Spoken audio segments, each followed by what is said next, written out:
C'est désormais par ici, sur la place récemment rénovée de l'espace quartier latin, par une entrée commune avec l'Eel van Geluwe, que les visiteurs entreront dans le musée en Picon-rue de Bastogne.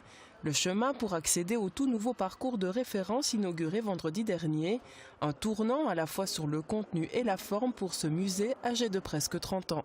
Nous avons commencé en 1986 par les saints protecteurs et guérisseurs de l'Ardenne. Un de nos rôles, c'est de préserver les trésors des paroisses qui sont menacées. On a toujours été fort attentif à l'humain.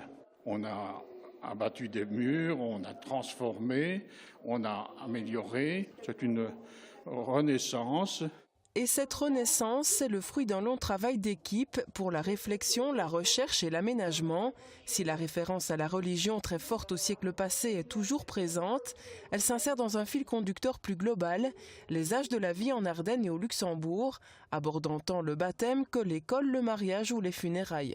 La naissance, la petite enfance, l'enfance, la jeunesse et l'âge adulte jusqu'à la mort. Donc nous avons divisé le parcours en 5 thématiques, chacune représentée par une couleur symbolique. Sur quelle période ?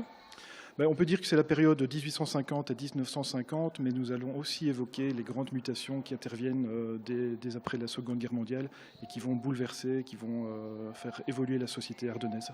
Toutes mes cordes sont cassées, a dit le sommier, la vie du mariage.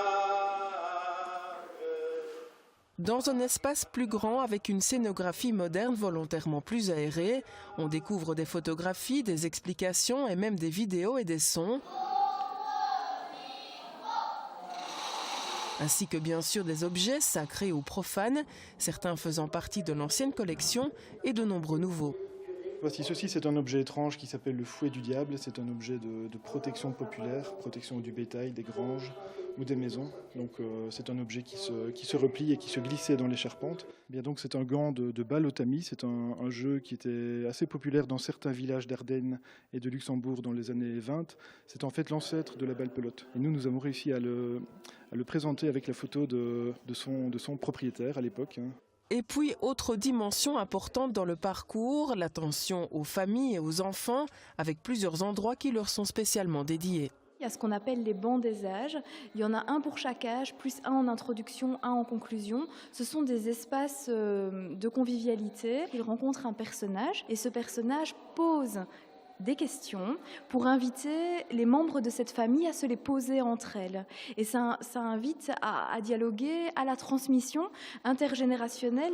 À ces bancs viennent s'ajouter également quelques bornes ludiques. Par ailleurs, des visites pédagogiques pour les enfants de 3 à 14 ans ont été élaborées, avec déjà de nombreuses réservations.